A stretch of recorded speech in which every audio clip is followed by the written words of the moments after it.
ರಾಜ್ಯಶಾಸ್ತ್ರ. ಪ್ರಜಾಪ್ರಭುತ್ವ. ಪ್ರಪಂಚದಲ್ಲಿರುವ ಅನೇಕ ರಾಜಕೀಯ ವ್ಯವಸ್ಥೆಗಳಲ್ಲಿ ಅತ್ಯಂತ ಸ್ವೀಕಾರಾರ್ಹ ವ್ಯವಸ್ಥೆ ಪ್ರಜಾಪ್ರಭುತ್ವ. ಡೆಮೊಕ್ರಸಿಯೋ ಎಂಬ ಗ್ರೀಕ್ ಪದದ ಅರ್ಥ ಡೆಮೋಸ್ ಎಂದರೆ ಪ್ರಜೆಗಳು ಹಾಗೂ ಕ್ರೇಸಿಯೋ ಎಂದರೆ ಅಧಿಕಾರ. ಡೆಮೊಕ್ರಸಿಯೋ ಪದದ ಅರ್ಥ ಜನರ ಅಧಿಕಾರ. ಸ್ವತಂತ್ರ, ಸಮಾನತೆ, ವ್ಯಕ್ತಿ ವಿಕಾಸ ಹಾಗೂ ಕಾನೂನಿನ ಶ್ರೇಷ್ಠತೆಗಳು ಹೆಚ್ಚು ಮಹತ್ವವನ್ನು ನೀಡಿರುವ ವ್ಯವಸ್ಥೆ ಪ್ರಜಾಪ್ರಭುತ್ವ. ಪ್ರಜಾಪ್ರಭುತ್ವ ಸರ್ಕಾರದಲ್ಲಿ ಇವರ ಅಭಿಪ್ರಾಯಕ್ಕೆ ಅನುಗುಣವಾಗಿ ಆಡಳಿತ ವ್ಯವಸ್ಥೆಯು ನಡೆಯುತ್ತದೆ. ಪ್ರಜಾಪ್ರಭುತ್ವ ವ್ಯವಸ್ಥೆಯಲ್ಲಿ ಹೆಚ್ಚಿನ ಪ್ರಾಶಸ್ತ್ಯ ಮತ್ತು ಮಹತ್ವವಿರುವುದು ಕಾನೂನಿಗೆ. ಪ್ರಜಾಪ್ರಭುತ್ವದಲ್ಲಿ ತೀರ್ಮಾನಗಳನ್ನು ಸಾಮೂಹಿಕ ಚರ್ಚೆಗಳ ಮೂಲಕ ತೆಗೆದುಕೊಳ್ಳಲಾಗುತ್ತದೆ. ಪ್ರಜಾಪ್ರಭುತ್ವದಲ್ಲಿ ಎರಡು ವಿಧ: ಪ್ರತ್ಯಕ್ಷ ಪ್ರಜಾಪ್ರಭುತ್ವ ಮತ್ತು ಪರೋಕ್ಷ ಪ್ರಜಾಪ್ರಭುತ್ವ. ಪ್ರತ್ಯಕ್ಷ ಪ್ರಜಾಪ್ರಭುತ್ವ ವ್ಯವಸ್ಥೆಯು ಪ್ರಾಚೀನ ಕಾಲದ ಗ್ರೀಸ್ನ ಅಥೆನ್ಸ್ ದೇಶದಲ್ಲಿತ್ತು. ಪ್ರಜೆಗಳೆಲ್ಲರೂ ಒಂದೆಡೆ ಸೇರಿ ಆಡಳಿತದ ಸಮಸ್ಯೆಗಳನ್ನು ಚರ್ಚೆಯ ಮೂಲಕ ಬಗೆಹರಿಸಿಕೊಳ್ಳುತ್ತಿದ್ದ ವ್ಯವಸ್ಥೆ ಪ್ರತ್ಯಕ್ಷ ಪ್ರಜಾಪ್ರಭುತ್ವ.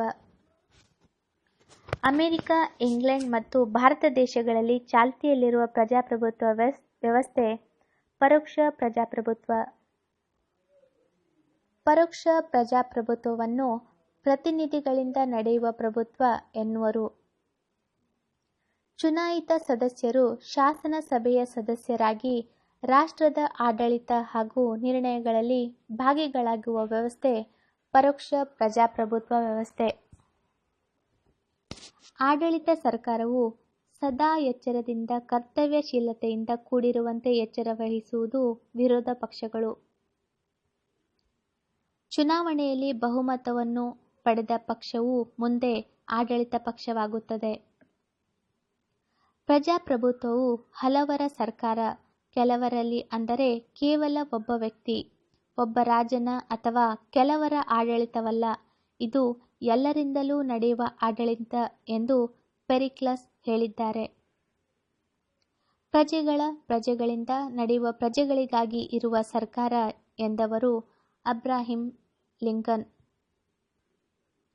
ಎಲ್ಲ ಪೌರರಿಂದ ಅಥವಾ ಅವರಲ್ಲಿನ ಬಹುಸಂಖ್ಯಾತರಿಂದ ನಿಯತಕಾಲಿಕವಾಗಿ ಚುನಾಯಿತರಾದ ಪ್ರತಿನಿಧಿಗಳ ಮೂಲಕ ನಡೆಯುವ ಆಡಳಿತವೇ ಪ್ರಜಾಪ್ರಭುತ್ವ ಎಂದು ಹೇಳಿದವರು ಜಾನ್ ಸ್ಟುವರ್ಟ್ ಮಿಲ್ ಮತ್ತು ಜಾನ್ ಶಿಲೆ.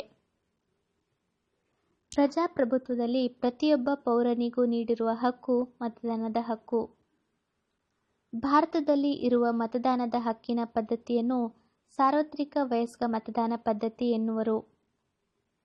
1989ರಲ್ಲಿ ಜಾರಿಗೆ ಬಂದ ಸಂವಿಧಾನದ 61ನೇ ತಿದ್ದುಪಡಿಯಂತೆ ಮತದಾನದ ಕನಿಷ್ಠ ವಯೋಮಿತಿ ಗಂಡು 21, ಹೆಣ್ಣು 18 ವರ್ಷ. ಭಾರತದಲ್ಲಿ ಚುನಾವಣಾ ಕಾರ್ಯಗಳನ್ನು ನಿರ್ವಹಿಸುವ ಅಧಿಕಾರವನ್ನು ಚುನಾವಣಾ ಆಯೋಗಕ್ಕೆ ನೀಡಲಾಗಿದೆ. ಕೇಂದ್ರದಲ್ಲಿ ಒಬ್ಬ ಮುಖ್ಯ ಚುನಾವಣಾ ಆಯುಕ್ತರು ಹಾಗೂ ಇಬ್ಬರು ಚುನಾವಣಾ ಆಯುಕ್ತರನ್ನು ಹೊಂದಿದ ವ್ಯವಸ್ಥೆಯೇ ಕೇಂದ್ರ ಚುನಾವಣಾ ಆಯೋಗ. ಚುನಾವಣೆಗಳನ್ನು ಮತದಾನದ ಮೂಲಕ ರಹಸ್ಯವಾಗಿ ನಡೆಸಲಾಗುತ್ತದೆ. ಚುನಾವಣೆಗಳಲ್ಲಿ ಅಭ್ಯರ್ಥಿಗಳಿಗೆ ಚಿಹ್ನೆಗಳನ್ನು ನೀಡುವ ಪ್ರಮುಖ ಉದ್ದೇಶ ಅನಕ್ಷರಸ್ಥರು ತಮ್ಮ ಮತದಾನವನ್ನು ಚಲಾಯಿಸಲು ಸಹಕಾರಿಯಾಗುತ್ತದೆ. ಪ್ರಜಾಪ್ರತಿನಿಧಿ ಕಾಯಿದೆಯಂತೆ ಚುನಾವಣೆಗೆ ಸಂಬಂಧಿಸಿದ ವ್ಯಾಜ್ಯಗಳನ್ನು ಬಗೆಹರಿಸುವ ಅಧಿಕಾರ ಸರ್ವೋಚ್ಚ ನ್ಯಾಯಾಲಯಕ್ಕೆ ಇದೆ. ಲೋಕಸಭಾ ಚುನಾವಣೆಗೆ ಸಂಬಂಧಿಸಿದಂತೆ ಅಧಿಕೃತ ಪ್ರಕಟಣೆ ಹೊರಡಿಸುವವರು ರಾಷ್ಟ್ರಪತಿಗಳು. ವಿಧಾನಸಭೆಗೆ ಸಂಬಂಧಿಸಿದಂತೆ ಅಧಿಕೃತ ಪ್ರಕಟಣೆ ಹೊರಡಿಸುವವರು ರಾಜ್ಯಪಾಲರು. ಚುನಾವಣೆಗೆ ಸ್ಪರ್ಧಿಸುವ ಅಭ್ಯರ್ಥಿಯು ತನ್ನ ನಾಮಪತ್ರದೊಂದಿಗೆ ಸಂದಾಯಗೊಳಿಸಲೇಬೇಕಾದದ್ದು ಠೇವಣಿ ಹಣ. ಮತದಾರರ ಅನುಕೂಲಕ್ಕಾಗಿ ಪ್ರತಿಯೊಂದು ಮತದಾನ ಕ್ಷೇತ್ರದಲ್ಲಿ ಚುನಾವಣಾ ಆಯೋಗವು ಮತಗಟ್ಟೆಗಳನ್ನು ನಿಗದಿಪಡಿಸಿರುತ್ತದೆ.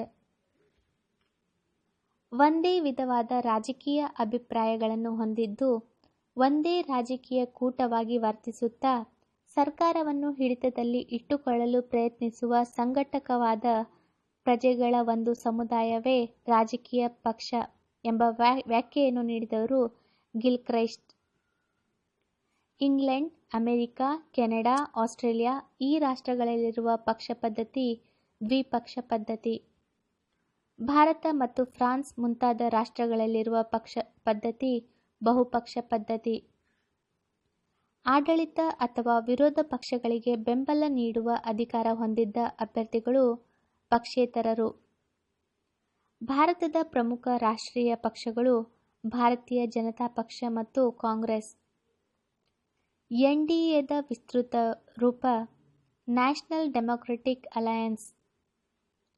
ಯುಪಿಎದ ವಿಸ್ತೃತ ರೂಪ ಯುನೈಟೆಡ್ ಪೀಪಲ್ಸ್ ಅಲಯನ್ಸ್. ಸಾರ್ವಜನಿಕರ ಅಭಿಪ್ರಾಯವು ಯಾರ ಹಿತಾಸಕ್ತಿಗೆ ಸಂಬಂಧಿಸಿರುತ್ತದೆಂದರೆ ಸಮುದಾಯದ ಹಿತಾಸಕ್ತಿಗೆ. ಸರ್ವರಿಗೆ ಸಮಬಾಳು ಎಂಬ ತತ್ವವೇ ಸಮಾಜವಾದ. 1976ರ 42ನೇ ತಿದ್ದುಪಡಿ ಮೂಲಕ ಜಾತ್ಯತೀತ ಎಂಬ ಪದವನ್ನು ಪ್ರಸ್ತಾವನೆಯಲ್ಲಿ ಸೇರಿಸಲಾಗಿದೆ.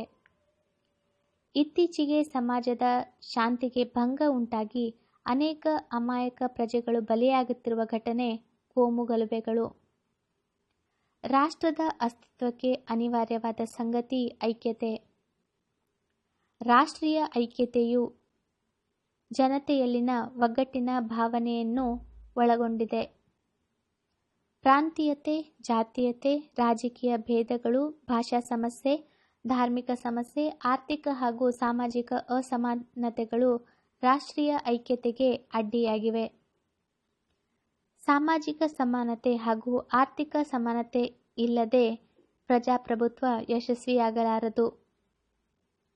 ಪ್ರತಿಯೊಬ್ಬ ವ್ಯಕ್ತಿಗೂ ಉತ್ತಮ ಆರ್ಥಿಕ ಹಾಗೂ ಸಾಮಾಜಿಕ ಜೀವನವನ್ನು ನೀಡುವುದೇ ಸರ್ಕಾರದ ಅಂತಿಮ ಗುರಿ. ಸಮಾಜದಲ್ಲಿ ಬದುಕುವ ಎಲ್ಲರಿಗೂ ಸಾಮಾಜಿಕ ಮಾನ್ಯತೆ ಏಕರೀತಿಯಲ್ಲಿ ದೊರೆಯಬೇಕು. ಜಾತಿ, ಧರ್ಮ, ಲಿಂಗ, ಭಾಷೆ, ವರ್ಣ, ಬುಡಕಟ್ಟುಗಳಿಗೆ ಸಂಬಂಧಿಸಿದಂತೆ ಎಲ್ಲರನ್ನೂ ಸಮಾನ ದೃಷ್ಟಿಯಿಂದ ನೋಡುವುದೇ ಸಾಮಾಜಿಕ ನ್ಯಾಯ. ಸಂವಿಧಾನದ ಶ್ರೇಷ್ಠತೆ ಹಾಗೂ ಅದರ ಗುರಿಗಳ ಪಾಲನೆ ಹಾಗೂ ಅದರ ಆದರ್ಶಗಳನ್ನು ಎತ್ತಿ ಹಿಡಿಯುವ ನ್ಯಾಯಾಲಯಗಳು ಸರ್ವೋಚ್ಚ ಹಾಗೂ ಉಚ್ಚ ನ್ಯಾಯಾಲಯಗಳು. ಜಿಲ್ಲೆ ಹಾಗೂ ತಾಲೂಕು ಮಟ್ಟಗಳಲ್ಲಿನ ನ್ಯಾಯಾಲಯಗಳು ಸಮಾಜದ ಹಿತಾಸಕ್ತಿಯನ್ನು ಕಾಪಾಡಲು ನೆರವಾಗುತ್ತವೆ.